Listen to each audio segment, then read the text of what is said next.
Hello everyone, स्वागत है आप सभी का मेरे चैनल पर। तो हम कर रहे थे क्लास 6 की साइंस। तो उसमें चैप्टर नंबर 4 आज हम देखने वाले हैं। बाकी वीडियो आपको चैनल पे प्लेलिस्ट में मिल जाएंगी, तो वहाँ से जाके आप बाकी वीडियो देख सकते हैं। तो इस मेरे वीडियो को अंत तक देखिएगा, जिससे कि आपको ये चैप्टर पूरा अच्छे से समझ में आए। तो चलिए शुरू कर लेते हैं आज का टॉपिक, वस्तुओं के समूह बनाना। यानी कि हम वस्तुओं के समूह क्यों बनाते हैं, ठीक है। ऐसी क्या आवश्यकता हमें कि हमें वस्तुओं के समूह बनाने पड़ गए, हम वस्तुओं को समूह में क्यों रखते हैं, ठीक है। तो सबसे पहला जो हमारा टॉपिक है यहाँ पे है हमारे चारों ओर की वस्तुएं। अब हम अपने चारों ओर भिन्न प्रकार की वस्तुएं देखते हैं। जैसे कि हमारे चारों ओर जैसे भोजन है, वस्तुओं में बहुत सारी विविधता होती है।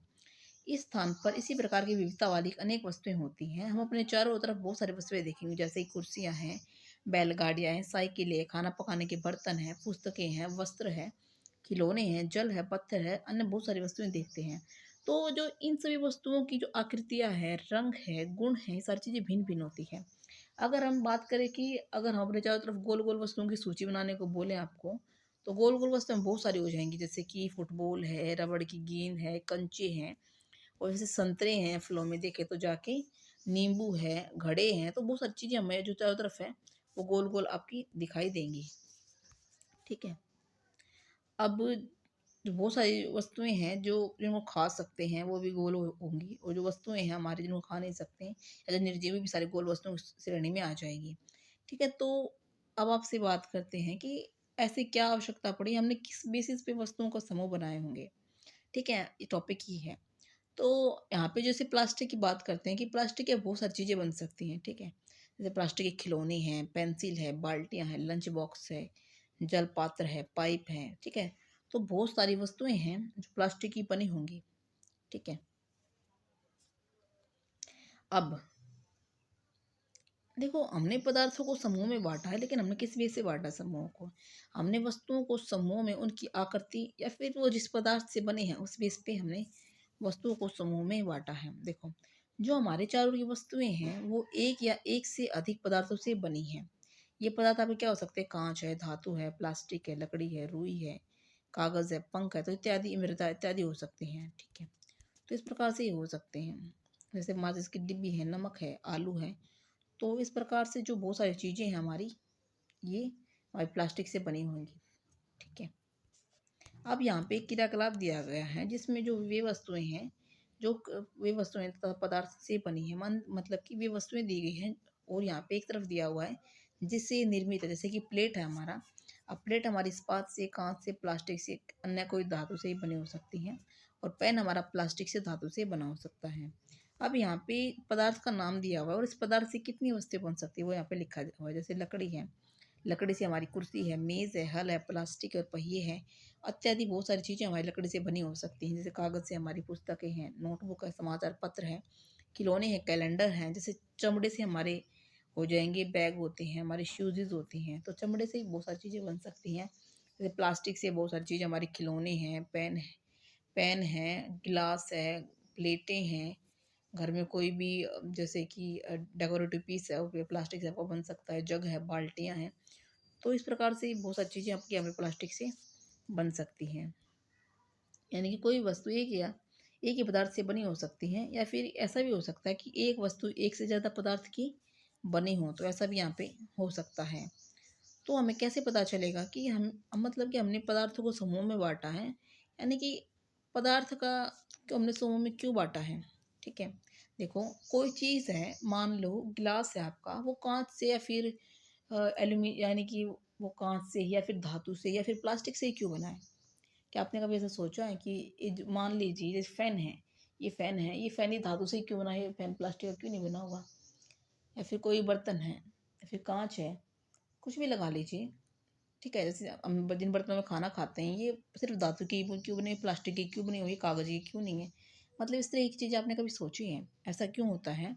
ऐसा जो पदार्थ के गुण हैं और जो उसको उपयोग किए जाने वाला जो प्रयोजन है उस पर निर्भर करता है। यानी कोई भी पदार्थ है, कोई भी वस्तु है, वो उस किसी पर्टिकुलर पदार्थ की क्यों बनी हुई है, क्योंकि उसका जो गुण है, उस पदार्थ का क्या गुण है, ठीक है, उस पे निर्भर करता है। और दूसरा कि हम उस वस्तु का कहाँ उपयोग करेंगे, किस जगह उस वस्तु का हम उपयोग करेंगे, तो उस पे निर्भर करता है। जैसे खाना बनाने वाले बर्तन होते हैं, वो धातु के क्यों बने हैं, खाना बनाने वाले बर्तन जो हमारे प्लास्टिक के क्यों नहीं बने हुए? क्योंकि देखो जो प्लास्टिक है वो हमारा जो हीट हीट होती है हमारी, जो गैस पे हम रखेंगे बर्तनों को तो वो हमारे पैर पूरे के पूरे वो वहाँ पे पिघल जाएँगे प्लास्टिक के बर्तन, ठीक है? तो वो धातु से क्यों बने होते हैं? क्योंकि धातु होती है वो ऊष्मा की क्या है? सुचालक है, ठीक है? और वहाँ पे वो पिघलेंगी नहीं और उसमें अच्छी प्रकार से खाना हमारा पक जाएगा, ठीक है? तो इस प्रकार से जो बर्तन धातु के बने हुए हैं। अब देखते हैं कि पदार्थों के क्या-क्या गुण होते हैं? पदार्थों के गुणों की बात करते हैं, ठीक है? पदार्थ के गुण में सबसे पहले आता है हमारा दिखावट। दिखावट यानी कि देखने में कैसे होते हैं, ठीक है? जो कोई भी वस्तु है वो किस पे डिपेंड करती है, क्यों कि मतलब कोई पदार्थ है, सारे पदार्थ एक दूसरे से भिन्न भिन्न दिखाई देते हैं। जैसे कि हमारा लकड़ी है वो लोहे से बिल्कुल भिन्न होती है, तांबा है, तांबा लोहे से, एल्यूमिनियम से बिल्कुल भिन्न दिखाई देता है, लेकिन फिर भी लोहा है, तांबा है, एल्यूमिनियम है, इनमें कुछ समानताएं होती है, जबकि जो लकड़ी है वो इन तीनों से अलग होती है, ठीक है? अब यहाँ पे देखते हैं, बात करते हैं धातु की। अब धातु क्या होती है? धातु क्या होंगी? जो पदार्थ कठोर, ऊष्मा और विद्युत के सुचालक होती हैं, जिनमें चमक होती है, वो क्या होंगी? धातु। यानी कि पदार्थ जिसमें एक प्रकार की द्युति होती है, वे प्राय धातु होती हैं। यानी कि एक प्रकार की द्युति होगी, क्या है? धातु है। जैसे कि लोहा है, तांबा है, एल्यूमिनियम तथा सोना है, ये हमारे धातुओं के उदाहरण हैं। जो कुछ धातुएं हैं बहुधा अपनी चमक खो देती हैं और द्युतिहीन दिखाई देने लगती हैं। ऐसा प्राय उन पर वायु और नमी की अभिक्रिया के कारण होता है, ठीक है? इसलिए हमें केवल ताजे कटे पृष्ठों पर ही अपनी द्युति दिखाई देती है। जब आप किसी लोहार अथवा वर्कशॉप का भ्रमण करेंगे तो धातु की छड़ों के ताजे कटे पृष्ठों का प्रयास करें, तो हम वहाँ पे देख पाएंगे कि किन पदार्थों में द्युति है, किन में नहीं है। बात करते कठोरता। कठोरता क्या होती है? कठोर क्या हो सकता है? देखिए, जो कठोर, अगर हमने हमने किसी पदार्थ को, अगर हम किसी पदार्थ को दबाते हैं और वो दबाने से संपीड़ित नहीं होता, वो अंदर की तरफ नहीं दबता है, तो क्या कठोर है? यानी कि जिस पदार्थ को आसानी से संपीड़ित नहीं किया जा सकता या जिसको आसानी से खरोचा ना जा सके, वो क्या है? एक कठोर पदार्थ है। कठोर पदार्थ किसको बोलेंगे? आप समझिए कि जिसको आसानी से संपीड़ित ना किया जा सके, ठीक है? जिसको संपीड़ित करना क्या हो? कठिन हो। जिसको संपीड़ित करना कठिन है, वो क्या है? कठोर पदार्थ है। जैसे कि लकड़ी है, एल्यूमिनियम है, पत्थर का टुकड़ा है, कील है, मोमबत्ती है, चाक है, ठीक है? तो ये जो कठोर पदार्थ क्या है? जिनको आसानी से खरोचा ना जा सके, दबाया ना जा सके, वो कठोर पदार्थ है, ठीक है? और जिनको आसानी से संपीड़ित किया जा सके, खरोचा जा सके, वे क्या है हमारे? वे हमारे कोमल पदार्थ, जैसे कि चाक है, रुई है, रबड़ है, इत्यादि है।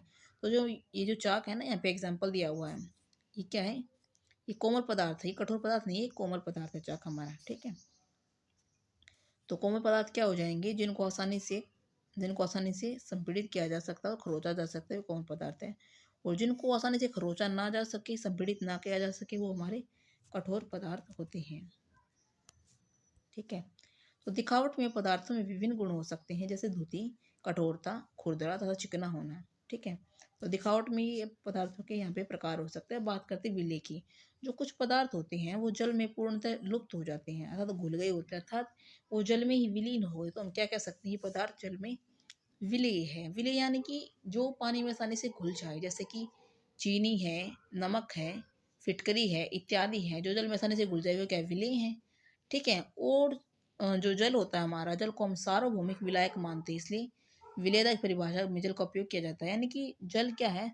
सार्वभौमिक विलायक। अब बात करते हैं अविलेय, यानी कि जो पदार्थ जल में घुल जाते हैं उन्हें जो पदार्थ जल में नहीं घुलते हैं, ठीक है? जो पदार्थ जल में नहीं घुलेंगे पूर्णतया, वे क्या हो जाएंगे? जल में अविलेय है। अघुलनशील पदार्थ जैसे कि रेत है, मिट्टी है, चौक है, चावल है, इत्यादि, तो क्या हो जाएंगे? अविलेय है। यानी कि जो जल में विलुप्त नहीं होते, यानी कि जो विलुप्त नहीं होंगे, वे जल में अविलेय है, ठीक है? अब बात कर लेते हैं आगे। यहाँ पे क्रियाकलाप यहाँ पे दिया गया है, जैसे सिरका है, नींबू का रस है, सरसों का तेल है, नारियल का तेल है। तो ये सब चीज़ें लेके हमें एक जो हमारा पानी में आपको डाल के मिक्स करके देखनी है। तो जो कुछ पदार्थ जैसे कि जो हमारा तेल था, उसकी जो परत है वो अलग से बन जाएगी, ठीक है? यानी कि वो जल में विलीन नहीं है। कुछ पदार्थ है वो जल में आसानी से घुल जाएंगे, ठीक है? अब यहाँ पे देखते हैं वस्तुएं। अब देखते हैं कि कुछ गैसें हैं जो जल में विलीय हैं, जबकि अन्य है वो जल में विलीय नहीं है। जैसे कि आपको पता होगा, जो ऑक्सीजन होती है वो जल में विलीन होती है, ठीक है? जल में विलीन ऑक्सीजन गैस जल में रहने वाले जंतु एवं पादपों की उत्तरजीविता के लिए क्या होती है? अत्यंत महत्वपूर्ण होती है। अब देखते हैं वस्तुएं जो जल में तैर सकती हैं, डूब सकती हैं। आपको ये क्रियाकलाप देखना है। अब कौन से पदार्थ ऐसे हैं जो जल में डूब जाएंगे और कौन से पदार्थ ऐसे हैं जो जल में तैर जाएंगे। ठीक है, अब देखते हैं। किसी तालाब पर की जो सतह पर गिरी हुई सूखी पत्तियां हैं, कंकड़ हैं, इसको हम तालाब में फेंकते हैं। ठीक है, हम क्या देखते थे कि जो कंकड़ पत्थर होता था बचपन में, वो तो पानी में डालते ही डूब जाता था। लेकिन जैसे कुछ पत्ते हैं, ठीक है, कुछ प्लास्टिक की चीज़ें हैं जिनको हम पहले डाल के देते थे, वो वहाँ पे पानी में वो तैरती रहती थी। ठीक है, अब बात करते हैं पारदर्शिता। पारदर्शी क्या होता है, जैसा कि नाम से ही पता लग रहा है, जिन पदार्थों के आर पार देखा जा सके, यानी कि जिन पदार्थों से जो प्रकाश है वो आसानी से गुजर सकता है, उन्हें क्या कहेंगे हम, पारदर्शी कहते हैं। पदार्थ के आर पार साफ साफ देखा जा सकता है, जैसे कि कांच है, पानी है, हवा है, प्लास्टिक की पतली शीट है। तो कुछ चीज़ों के आर पार देखा जाएगा तो उन्हें क्या कहेंगे, पारदर्शी पदार्थ कहेंगे। ठीक है, पदार्थ अथवा सामग्री जिनसे होकर वस्तुओं को देखा जा सकते हुए क्या है, पारदर्शी। जैसे कांच, जल, वायु, कुछ प्लास्टिक पारदर्शी पदार्थों के उदाहरण हैं। अगर आपसे पूछा जाए कि अपारदर्शी वस्तुएं, अगर आपसे अपारदर्शी वस्तुओं को पूछा जाए तो किसे कहेंगे अपारदर्शी, जिनसे होकर प्रकाश नहीं गुजरता है, जिनके आर पार नहीं देखा जा सकता है, वो क्या है, अपारदर्शी हैं हमारे। ठीक है, जिनसे होकर वस्तुओं को आप नहीं देख सकते हैं, और ऐसे पदार्थों को क्या कहेंगे, अपारदर्शी। जैसे कि लकड़ी के बॉक्स है, गत्ते का डिब्बा है, धातु के पात्र हैं। ठीक है, तो ये सारे क्या है हमारे अपारदर्शी। जैसे कि एस्बेस्टस है। ठीक है, तो ये सारे के सारे हमारे क्या हैं, अपारदर्शी पदार्थ हैं। अब बात करते हैं पारभासी। पारभासी कौन से पदार्थ होते हैं, ऐसे पदार्थ जिनसे होकर वस्तुओं को देख तो सकते हैं परंतु बहुत स्पष्ट नहीं देखा जा सकता, यानी कि जिसके अंदर से, जिन वस्तु के अंदर से, इन पदार्थों के अंदर से जो प्रकाश है वो आंशिक रूप से गुजरता है, यानी कि प्रकाश पूर्णतः नहीं गुजर सकता, जिनके आर पार हमें धुंधला दिखाई देता है, वो क्या है, वो हमारे पारभासी। क्या हो जाएंगे हमारे पारभासी। जैसे कि अगर कागज पर किसी तैले धब्बा लग गया है, अगर किसी कागज पर किसी तेल की अगर निशान पड़ गए तो उसके आर पार हम देखेंगे तो हमें धुंधला दिखाई देगा। ठीक है, तो क्या वो पारभासी है, वो हमारे पारभासी हो जाएंगे। ठीक है,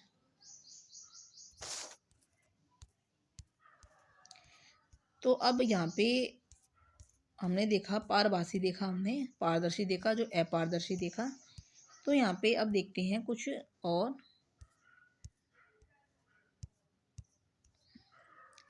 ठीक है, तो अब बात कर लेते हैं सारांश की। हमारे चारों ओर अनेक प्रकार की वस्तुएं, हमारे चारों ओर की वस्तुएं अनेक प्रकार के पदार्थों से बनी हैं। किसी दिए गए पदार्थ का उपयोग बहुत सारी वस्तुओं के निर्माण में किया जा सकता है, या किसी वस्तु को केवल एक ही पदार्थ से बनाना संभव हो तो या उसे भिन्न भिन्न पदार्थों से भी बनाया जा सकता है। विभिन्न पदार्थों के गुण भिन्न भिन्न होते हैं। कुछ पदार्थ होते हैं जो दिखावट में चमकदार होते हैं जबकि अन्य नहीं होते। कुछ पदार्थ खुरदरे होते हैं और कुछ पदार्थ चिकने होते हैं। तो इस प्रकार कुछ पदार्थ स्पर्श करने पर कठोर लगेंगे तो कुछ पदार्थ स्पर्श करने पर हमें कोमल लगेंगे। जो कुछ पदार्थ होते हैं वो हमारे जल में क्या होते हैं, विलेय होते हैं, और कुछ होते हैं जो जल में अविलेय होते हैं। कुछ पदार्थ जैसे कि कांच है, ये पारदर्शी है, जैसे कि कुछ अन्य वस्तुएं होती हैं, जैसे लकड़ी है, एस्बेस्टस है, लोहा है, तो वो अपारदर्शी वस्तुएं हैं। और कुछ पदार्थ पारभासी होते हैं, जिनके आर पार हम नहीं देख सकते, सिर्फ उनके आर पार में धुंधला दिखाई देता है। और पदार्थों को उनके गुणों में समानता तथा विभिन्नताओं के आधार पर समूह में बांटते हैं। तो पदार्थों को उनके गुणों में समानता और विभिन्नताओं के आधार पर उनको समूह में बांटते हैं। वस्तुओं को सुविधा तथा उनके गुणों के अध्ययन के लिए एक साथ समूहित किया जा सकता है। तो ये था आज का पाठ। मिलते हैं आपसे आगे नेक्स्ट वीडियो में। Thank you so much. Thanks for watching.